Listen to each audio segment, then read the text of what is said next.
Castiglione, queridísimo amigo, ¿cómo le va? Muy buenos días, Lucas, Lucía, a toda la audiencia. Bueno, como siempre, un enorme placer y creo que mucho mejor los días viernes, ¿eh? No sé, ¿tiene algo en especial este día? Tiene un no sé qué. Sí, un sabor especial, claro que no, ¿cómo que no? Tadeo, querido, ¿alguna película para recomendar? Y la verdad es que soy medio malo con las películas. Hace tiempo Te que acepto no me documental tomo también, ¿eh? un momento, ¿eh? Pero es un buen plan para un día de lluvia, como están diciendo allí en Buenos Aires. Es interesante. Sí, voy a admitir que estuve mirando una serie en los últimos A tiempos, ver. una de terror que se llama From, pero tampoco soy, la miro de día, no de noche. Es una buena estrategia esa. ¿Cómo se llama? From. From. From, Eh, serie de televisión, acá la estoy viendo. Bien. Bien. Bueno, Tadeo, querido, vamos a poner una pregunta, incluso en las redes, y vas a desarrollar si están haciendo el Petrojuan. Una muy buena pregunta, querido Lucas, porque en realidad no es que sea una promoción de parte de China lo de decir el Petrojuan, sino que esta semana salió una publicación del nada más y nada menos que el Deutsche Bank, el banco alemán tan famoso, advirtiendo a todos los países de la Unión Europea de que se terminó una era y comienza otra, o en otras palabras, los podríamos decir que le estuvieron rezando al santo equivocado durante mucho tiempo y todo lo que parecía estable a base de el comercio internacional de los hidrocarburos en dólar americano, ahora ya no están así y esto tiene que ver mucho con todo lo que ha estado sucediendo en el Golfo Pérsico que ha acelerado los tiempos. Y creo que tanto en Radiográfico como en PIA Global hemos estado haciendo un seguimiento continuo de todos los acontecimientos internacionales en el Golfo, porque no es únicamente una guerra más de las tantas que ha habido en la historia de la humanidad, sino que esto es algo que es un punto de inflexión que redefine no únicamente lo político, lo geopolítico, sino también lo económico y lo financiero. Hay un proverbio chino que inicia tu nota en Pia Global, vamos a publicarla también en Radiográfica, que es bien interesante. El proverbio chino dice, el agua fluye siempre hacia donde encuentra menos resistencia. Es un proverbio que viene del Tao, de esta sabiduría china que va respecto a cómo se acomodan las cosas en el universo y en el mundo. Y en esa línea se da a entender, y empezamos a base de desarrollo de ese proverbio chino, cómo empieza a fluir un nuevo escenario, esta vez energético, el camino nuevo del petróleo, el cual ya no se define por el dólar, sino que empiezan a surgir otros mecanismos de comercio. Esto ya lo había planteado el BRICS en su conjunto Claro.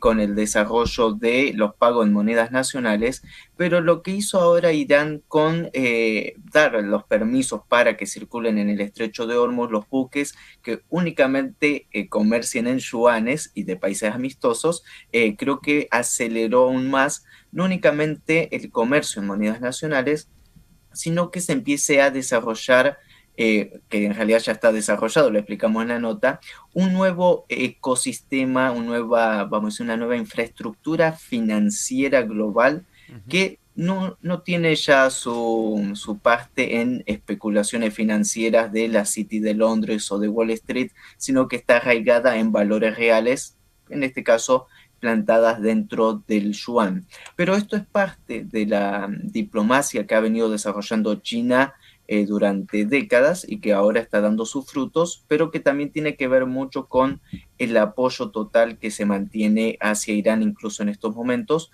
Y creo que tenemos un primer video, un audio cortito respecto a algo que también sucedió esta semana. A ver. El ministro de Relaciones Exteriores de China, Wang Yi, sostuvo el martes una conversación telefónica con su homólogo iraní, Seyed Abbas Araghchi. Durante la llamada, Wang afirmó que todas las disputas deben resolverse a través del diálogo y la negociación, no por la fuerza. Instó a aprovechar cualquier oportunidad para iniciar negociaciones de paz en Oriente Medio lo antes posible.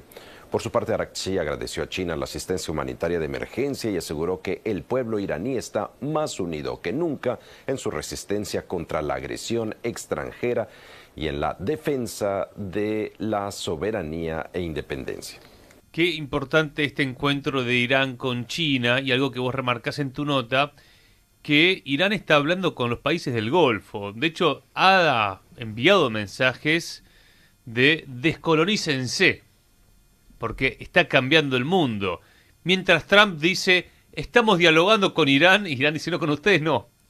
Estamos hablando con los países del Golfo, es decir, que Estados Unidos está quedando un poco en Orsay, diríamos aquí en la Argentina.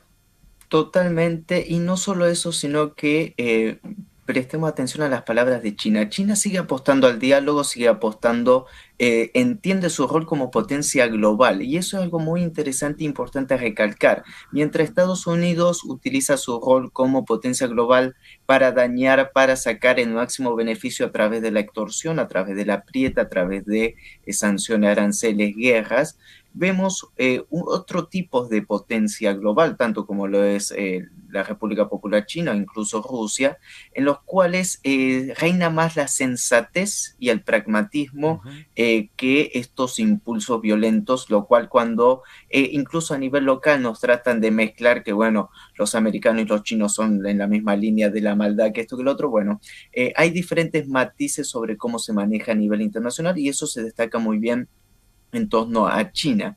Ahora bien, este auge que se da en medio de las diferentes circunstancias en los cuales también el Golfo Pérsico, como bien lo mencionabas, tiene mucho que todavía definir en sus políticas internas y entre ellas es que no están lejos incluso de poder aceptar un acuerdo con Irán a base de, bueno, nuestro comercio lo vamos a hacer también en yuanes, porque ya existe la infraestructura en Arabia Saudí y en Qatar Claro. sobre las diferentes negociaciones con China que se han desarrollado en los últimos años. Vos en la nota Esa planteás posibilidad... que está, por ejemplo, el sistema SWIFT, que es el sistema bancario, que recordemos que cuando empezó la guerra en Ucrania, a los rusos, con las sanciones, los empujaron a que se creen otros sistemas bancarios, porque claro, después está la economía y cómo funciona, y hablas del sistema SIPS. Exactamente, que es un sistema financiero en los cuales es descentralizado. Tiene que ver primero con las uniones de los bancos centrales de los países Sí. y después valorado en verdaderos commodities internacionales que son las reservas nacionales que se pueden dar tanto en el barril de petróleo en las reservas nacionales como también en oro, plata y demás, por lo cual tiene un sustento real y no ficticio, que es lo que figura en una pantalla del valor del billete. Pero dentro de todo esto, recordemos que igual Irán exige no únicamente el comercio en esa moneda, en el caso de los países del Golfo, sino que exige la expulsión total y que no sigan siendo utilizados como plataformas de agresión en contra de Irán. Por ende, por más que haya un acuerdo económico, el cual es probable y no marcaría mucha diferencia, recordemos que el mismo príncipe Bin Salman de Arabia Saudí dijo, bueno, ya no únicamente vamos a vender el petróleo en dólares, esto lo dijo hace 2 años, sino que vamos a aceptar otras monedas. Eso se puede dar sin ningún problema, pero lo que sí no se puede tolerar por parte de Irán es que se sigan utilizando como plataformas de ataque. Y esto no es únicamente una agresión contra Irán, sino es una agresión en contra de sí mismos al irrespetar su propia soberanía. Entonces, ese tema todavía queda un hilo un poco más largo para cortar. Un apunte histórico te pido, porque bueno, vos hablas de Bretton Woods, hablas también del acuerdo de Kissinger con Arabia Saudita que da nacimiento al petrodólar, repone un poco esos datos históricos y cómo funcionó y cómo se fue desarrollando en estos 50 años el esquema del petrodólar, porque claro, vos decías un esquema que se fue escindiendo, ¿no? Alejando de lo productivo, de especulación financiera y bueno, lo productivo sigue mandando en el capitalismo, ¿no? Es lo que está pasando hoy. Exactamente, como diría el general Perón, la única verdad es la realidad y se termina poniendo la realidad siempre en todos los escenarios. ¿Qué es lo que sucede? Lo mencionamos en la nota recomendada para toda nuestra audiencia, que hay 2 estructuras fundamentales en lo cual se basó todo el petrodólar. Uno era la garantía de suministro y la otra era la seguridad regional. Y la seguridad regional ya no existe en Asia Occidental, eso quedó totalmente demostrado, pero tampoco existe la garantía de suministro. Y esto creo que ha quedado más que en claro en estos momentos de lo frágil que era ese sistema, eh, vamos a decirlo, impuesto, y que fue la garantía de la producción, vamos a decirlo, de Estados Unidos financieramente durante todo este tiempo, y que era también, por cierto, y sigue siendo la garantía de la existencia de ciertos países del Golfo Pérsico, el cual antes no existían. Y recordemos cómo fue la historia de que alguien vino a unos beduinos en el desierto, le dijo: a partir de ahora ustedes son jeques, son reyes de esta zona, mientras no vendan el petróleo, y nosotros le garantizamos su seguridad. Ese es el caso específico de Emiratos Árabes Unidos, el cual todos los emiratos que componen esta confederación emiratí, ya hay muchas quejas internas respecto a todas las pérdidas que ha sufrido el país, no únicamente en este conflicto, sino en el último año. Hago un Y paréntesis ahí, ¿no? Que es que sí, Emiratos Árabes es el principal socio de Israel en la región. claramente es el principal promotor de los acuerdos de Abraham, el principal promotor de todos los acuerdos habidos y por haber, y que recordemos que es a donde Irán bombardeó los diferentes hoteles en Abu Dhabi, porque habían pisos enteros que eran oficinas del Mossad. Entonces, imaginémonos el grado de infiltración que han tenido de una dependencia total hacia un servicio de inteligencia extranjero, el cual, bueno, no responde a los intereses nacionales. Pero más allá de toda esta situación a nivel regional y de todo lo que se explica dentro de esta nueva transformación financiera y económica, es que China incluso no está jugando todas las cartas que podría jugar, y o como diríamos también en Argentina, no puso toda la carne en el asador. Ujú. Y tenemos un segundo audio que es el presidente del Banco Central chino hablando sobre una especulación que Estados Unidos lanzó en las últimas horas también en su contra. A ver. De acuerdo con los criterios de clasificación del Fondo Monetario Internacional, China aplica un sistema de tipo de cambio flotante controlado.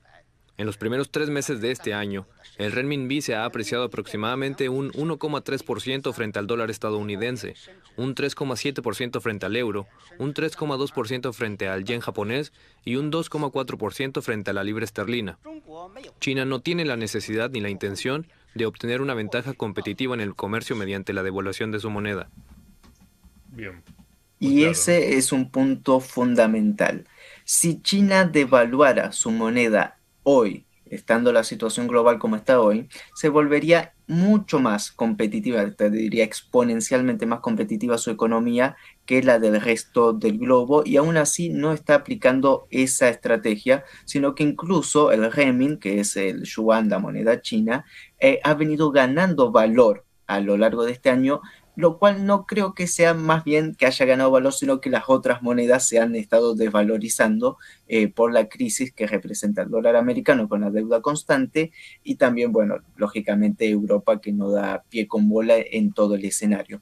Entonces, cuando estamos hablando del petroyuan, de esta nueva economía global basado en la utilización de monedas nacionales que ya no dependen exclusivamente de la atadura y de los designios del dólar americano, estamos hablando de que esta guerra que se está desarrollando en el Golfo Pérsico, que tiene a Irán, y como también hemos analizado, no está perdiendo Irán este conflicto, incluso está imponiendo sus condiciones, y que muchos países ya estén comerciando sus barriles de petróleo en yuanes, marca que hay un Claro. gran cambio delante del escenario internacional, y como cerrábamos la nota en Pía Global, de que de esos buques que entraron al estrecho de Hormuz antes del conflicto, cuando salgan después del estrecho de Hormuz, ya es otra realidad total la que se está construyendo. 10 de la mañana, estamos hablando con Tadeo Castiglione. Es muy importante lo que está comentando porque veremos cuánto tiempo lleva, pero es un cambio de era, lo está diciendo el Deutsche Bank, ¿no? El banco alemán. Sí. Ahora bien, si uno presta atención a las últimas declaraciones de Trump, Trump dijo: postergamos el ataque a Irán, a las instalaciones energéticas, hasta el 6 de abril. Le puso fecha el lunes 6 de abril, 8 de la mañana. Creo que será las 8 de la mañana de Estados Unidos. No sé si es la tarde de Irán.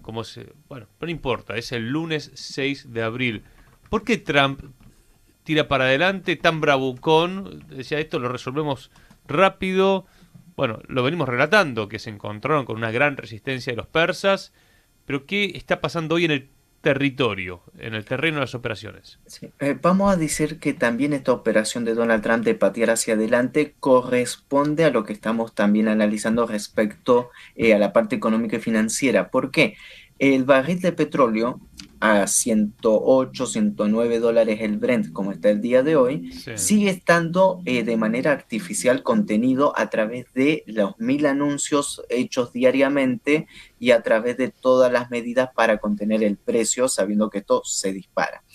Hoy también había una publicación de un grupo de expertos internacionales que si el conflicto continúa para junio, el barril está a 200 dólares clavado de piso, con todas las medidas paliativas que están aplicando. Entonces, esto, lo de Donald Trump, es decir, estamos negociando todavía, mantenemos una negociación ficticia, pero en ese discurso hace que el precio todavía esté aplanado. Por afuera de eso, en el escenario, vamos a decirlo, del teatro de operaciones, lo que se está analizando es que Estados Unidos estaría buscando realizar una operación de desembarco, ya sea en la isla de Hark o en Abu Musa o en algunas otras islitas que conforman el estrecho de Hormuz. Tadeo, un apunte sobre Sí. eso, porque ayer lo charlaba Gabriel Fernández en La Señal, comparaciones históricas. En Vietnam hubo 500.000 de marines. Ahora Sí, no, dicen que con es 10.000... irracional. ¿eh? Es irracional la política de Donald Trump decir que va a mandar 5.000 o 10.000. Claro, no o sea, tiene pie ni cabeza. manda 5.000, 10.000, los manda al muere, Claro. básicamente. Recordemos, Irán, un país de más de 90 millones Claro. de habitantes, con una fuerza, no únicamente la Fuerza Armada y el Cuerpo de Guardianes de Revolución, que son dos organismos diferentes, sino que está el Cuerpo de los Basij, que es una milicia popular, pero entrenada para cumplir todas las misiones dadas y además, recordemos que geográficamente Irán no es un país que se hizo una fortaleza, sino que es un país que se hizo dentro de una fortaleza, que son las cadenas montañosas, que si uno lo analiza de manera geográfica, es no únicamente impenetrable, sino que se podrían combatir durante décadas y no podrían obtener ningún resultado real dentro de lo que son los combates a modo de guerrilla y demás. Bien. Entonces, por más que se intente una operación local focalizada, tal vez para decir obtuvimos un éxito o le negociamos esto y una salida elegante, estamos hablando de que esto sería una verdadera masacre para los Estados Unidos. Y te lo digo de la siguiente manera: no hay un almirante en Estados Unidos retirado que haya estado hablando en las últimas horas, un general incluso de 3 o 4 estrellas, o incluso generales activos del Pentágono en condición de anonimato, que te diga que se esté planificando algo de manera exitosa. Todo lo que se está planificando, hay muchos, incluso ha salido en CNN, que se agarran de la cabeza diciendo no hay ninguna lógica militar detrás de cualquier tipo de operaciones que se quiera desarrollar en estas horas. Y recordemos también un hecho extra, que es que hay 18 bases de Estados Unidos totalmente inutilizables ya en la región, y que los soldados de esa base, en vez de ser evacuados, fueron dispersados en hoteles, en lugares públicos en los diferentes países. Irán dijo hace 24 horas que está comenzando una cacería uno por uno de los generales y de los oficiales norteamericanos que están huyendo despavoridamente en las diferentes posiciones. Entonces, desde el vamos hay una gran desorganización. Jamás se planificó, vamos a decirlo, algo serio en esta operación, que parece más bien improvisada por todos los parámetros que están dando según los datos concretos. Y bueno, lógicamente esto marca una gran diferencia con cualquier otro conflicto. Lo escuchábamos a Pete Hex, el secretario de la guerra, hablando ayer de que toda esta operación iban a pasar a los libros de la historia. No aclaró si para bien o para mal, pero creo que ya muchos han tomado apunte de lo que es un verdadero fracaso. Tadeo, para cerrar, hay otra nota que podemos encontrar, te pido un avance en PIA Global, que es el Foro de Desarrollo de China, que está un poco vinculada también a lo que está pasando con Japón. Hay que prestar atención porque ahí tenemos a Sanae Takaichi, ¿no? Que es la primera ministra que le faltó el respeto a Donald Trump, ¿no? Al recordar Pearl Harbor, como diciendo, acá nosotros no tenemos que avisarle a nadie lo que vamos a hacer, somos Estados Unidos. Pero bueno, después está Japón, los intereses de Japón y la historia de ese país. Sí, y recordemos que incluso Takaichi, estando en Estados Unidos, en Arlington, puso un floral a los que bombardearon con armas de destrucción masiva Hiroshima y Nagasaki. Es decir, no es una persona muy racional en lo que digamos en los diferentes aspectos. Por lo visto sacan todo de la misma escuela, incluso a los de nivel local, más allá de algunas Le diferencias. puso flores a los bombarderos de Hiroshima y se me Nagasaki. pasó Sí. eso, muy fuerte. Eso pasó y bueno, algunos medios japoneses lo destacaron, pero ya venía con toda la victoria electoral. Lo que estabas haciendo mención es, hay dos foros casi al simultáneo en China, el Foro Internacional de Boao, de Cooperación Económica a nivel asiático, y por el otro el Foro Económico Nacional de China. En ambos foros, todos los países de la región del sudeste asiático, que por cierto ahora están siendo provistos de petróleo y fertilizante por parte de China, van a asistir. Hay una gran asistencia, incluso de Singapur, que está muy interesada en afianzar muchos lazos con China. Bien. Y la mancha venenosa en esta situación, el leproso, vamos a decirlo, fue Japón, pero por decisión propia de no querer ir a negociar con uno de sus principales socios comerciales, como es la República Popular China. Y esto también nos deja entender esa política autodestructiva que está aplicando Japón en la actualidad, en los cuales ya venía con una economía planchada, importante pero planchada, una gran crisis poblacional en la cual no encuentra manera de lograr los ritmos necesarios para mantener una población estable, en la cual tiene una población envejeciendo y en declive. Y a la misma vez hay muchos factores que dan a entender, bueno, grandes problemáticas internas en Japón. En medio de eso, en vez de apostar hacia la construcción, apuesta hacia ser un aliado férreo de un país que ni siquiera te garantiza que te va a poder defender en las peores circunstancias. Recomendamos entrar a Agencia PIA Global para entender los cambios que están habiendo a nivel mundial. Gracias, Tadeo, querido. Fuerte abrazo, excelente fin de semana y bueno, creo que con la lluvia va a estar bueno para unos buenos mates y unas tortas fritas ahí Qué que rico. seguramente van a salir. Abrazo, amigazo. Bueno, Abrazo. Tadeo Castiglione, Agencia PIA Global. Vamos a una pausa. Esto es Punto de Partida.